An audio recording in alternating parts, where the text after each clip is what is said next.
warahmatullahi wabarakatuh.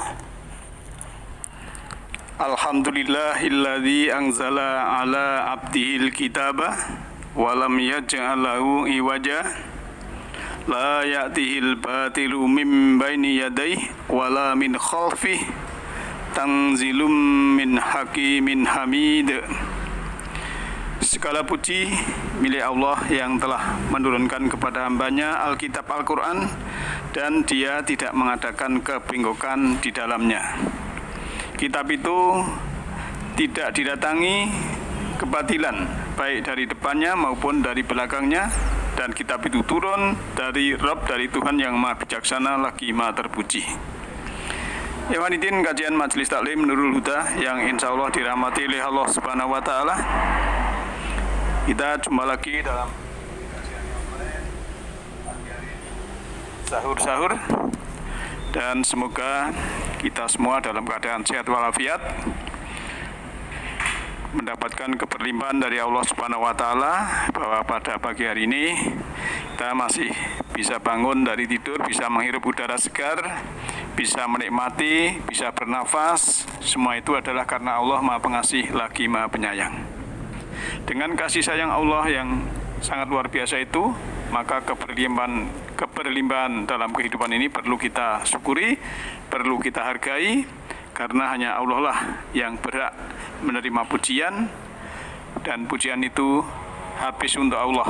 Alhamdulillah, segala puji milik Allah Subhanahu wa Ta'ala. Dalam Al-Quran Allah telah menyebutkan dalam surah Al-An'am, surah ke-6 ayat 160, A'udzubillahi minasyaitonirrajim. Man jaa'a bil hasanati falahu asru amsalihha wa man jaa'a bis sayyi'ati fala tujza illa mislaha wa hum la yudlamun. Barang siapa membawa amal yang baik atau mengerjakan perbuatan yang baik atau perbuatan yang hasanah, maka baginya ada balasan asru amsalia, 10 kali lipat daripada yang dia perbuat itu. Tetapi barang siapa yang berbuat kejahatan, berbuat sayiat, berbuat buruk, ya, wa man jaa bis sayiati fala tujza illa mislaha, maka dia tidak diberi balasan melainkan seimbang dengan apa yang dia perbuat itu. Wahum la yudlamun, dan mereka sedikit pun tidak didolimi, tidak dianiaya, tidak digelapkan. Karena Allah Maha Adil, maka apapun yang dia kerjakan akan diberikan imbalan atau balasan sesuai dengan yang dikerjakan, baik itu hasanah maupun sayyah. Nah, ikhwaniddin yang berbahagia, kalau kita mengerti tentang ayat-ayat dalam Al-Quran, ternyata memang segala sesuatu itu yang kita pikirkan bisa kita lakukan, dan daripada awal perbuatan itu memang terletak di pikiran atau pada niat. Kalau pikiran kita positif, insya Allah yang kita kerjakan adalah yang positif, perbuatan yang hasanah. Nah, kalau kita ditanya perilaku apa saja yang kita lakukan di masa lalu, mungkin kita akan lupa, ya, karena ya masa lalu kita penuh dengan hal-hal yang sangat luar biasa. Karena waktu telah berlalu begitu cepat, ya, dalam bahasa Al-Quran waktu itu tidak bisa diperpanjang dan tidak bisa dipersingkat. Waktu adalah waktu, berjalan apa adanya.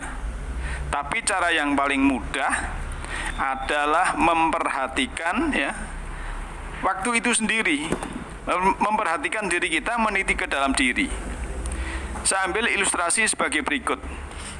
Kalau hari ini kita memanen buah mangga misalnya, berarti di masa lalu kita pernah melempar biji mangga di satu tempat, di Tegal ataupun di kebun. Walaupun kita sudah lupa. Kalau kita hari ini, ya, memanen rambutan misalnya, mungkin masa yang lampau, dulu-dulu kita pernah melempar biji rambutan itu, walaupun kita sudah lupa apa yang kita lempar itu. Nah, apa yang kita panen hari ini itulah sesuatu yang kita lempar di masa lalu. Nah, sekarang pertanyaannya, panen apa kita hari ini, kan begitu. Kalau tadi kan Allah sudah menjelaskan, kita berbuat yang baik akan dilipatkan 10 kali. Bahkan nanti ayat lain ya menyebutkan tanpa hisab, tanpa perhitungan maksudnya. Buat baik kalau Allah menghendaki kita mendapatkan imbalan yang anugerah yang tanpa perhitungan. Nah, sekarang pertanyaannya ya. Sekarang kita ini panen apa pada hari ini? Kalau hari ini kita panen penderitaan, itu artinya kita juga pernah melempar ya, kita juga pernah melempar bibit-bibit penderitaan di masa lalu. Kalau hari ini kita panen permusuhan, berarti pernah juga kita masa lalu itu melempar bibit-bibit permusuhan. Kalau hari ini kita panen kebaikan ya, panen keberkahan, panen kedamaian, itu juga bagian dari bibit-bibit kebaikan, bibit-bibit kedamaian, bibit-bibit kebahagiaan yang kita tanam di masa lalu. Nah, pada dasarnya hari ini adalah hari di masa lalu. Pada dasarnya hari ini adalah hari yang telah kita lempar ataupun kita tanam ya. Hari ini yang telah kita mendapatkan apa yang kita tanam dari bibit-bibit yang kita lemparkan ke semesta ya di masa lampau. Nah, itulah yang sering tidak kita sadari. Kadang-kadang kita suka mengingat-ingat yang pernah kita lakukan ya. Kadang kan kita pernah mengingat yang kita lakukan di masa lalu. Maka kita lihat hari ini kita sedang memanen apa. Karena semua yang kita panen hari ini itu bukan istilahnya kiriman dari Allah, ataupun Allah mengirimkan sesuatu kemudian kita mendapatkannya, tetapi itu adalah bibit-bibit yang pernah kita tanam oleh kita sendiri di masa lalu. Dan Allah sebagai Rabbul Alamin, Allah sebagai pemelihara seluruh alam, Allah sebagai Rabb, sebagai Tuhan seluruh alam semesta ini ya, Allah Sang Maha Keberadaan itu hanya mengizinkan bibit itu tumbuh sesuai dengan keinginan kita. Bibit-bibit itu mungkin kita pernah lempar ke dalam pikiran kita, sampai pikiran kita nggak pernah istirahat. Itu sebabnya kalau kita mengacu kepada hasil riset ya para ahli neuroscience ya, itu kan para ahli mengadakan riset atau penelitian, khususnya para ahli neuroscience ya, para ahli neuroscience ya, ternyata otak kita itu ukurannya hanya 2% dari berat tubuh kita. Tetapi saat otak kita berpikir ya, otak kita ini berpikir yang negatif, berpikir yang buruk, maka otak kita itu menyita energi 20% dari tubuh kita. Jadi logikanya, kalau otak kita itu hanya 2% dari tubuh kita, kemudian kalau kita berpikir negatif, otak kita itu mengeluarkan energi 20% dari keperluan energi yang ada di dalam diri kita. Maka kalau kita berpikir yang negatif, disitulah tidak terjadi keseimbangan di dalam tubuh kita. Nah, kalau sudah tidak terjadi keseimbangan, disitulah nanti juga akan menimbulkan efek yang tidak baik. Nah, oleh karena itu, kenapa Al-Quran melarang kita untuk berpikir yang tidak baik dengan orang lain pun kita juga tidak boleh secara secara detail, yaitu tidak boleh yang namanya suudzon. Suudzon adalah berprasangka buruk kepada orang lain. Ya, namanya orang lain ya siapa saja. Kenapa? Kalau kita misal ada orang yang sebetulnya akan baik kepada kita, kemudian kita sudah suudon, berarti kita sudah merendahkan orang baik. Maka kita disuruh untuk husnudon, berprasangka yang baik, walaupun yang datang kepada kita itu mungkin orang yang tidak baik. Tapi tidak apalah, karena kita akan menghargai atau menghormati orang yang tidak baik, dan itu juga baik untuk diri kita sendiri. Nah, oleh karena itu, Bapak Ibu dan sahabat saya yang saya cintai, dalam kajian sahur-sahur pada pagi hari ini, ya, hari ke-19, saya mengajak untuk melihat, meniti ke dalam diri, ya. Maka sering saya sampaikan, kalau makanan jasmani itu memang istilahnya juga makanan. Kulu wasrobu wala tusribu, makanlah dan minumlah tapi jangan berlebihan. Kulu halalan thayyibah, makanlah makanan yang thayyib dan yang baik. Suruh makanan yang halal. Yang halal itu yang mudah didapat, yang mudah dicerna, yang bermanfaat untuk usia seseorang dalam makan itu harus makanan yang halalan thayyibah. Kemudian juga walaupun halalan thayyibah tidak boleh kita melebihi batas, ya. Halalan thayyibah dalam surat kedua, surat Al-Baqarah ayat 168 dan 172. Sedangkan kita dilarang melebihi batas di dalam surat Al-A'raf ayat 31.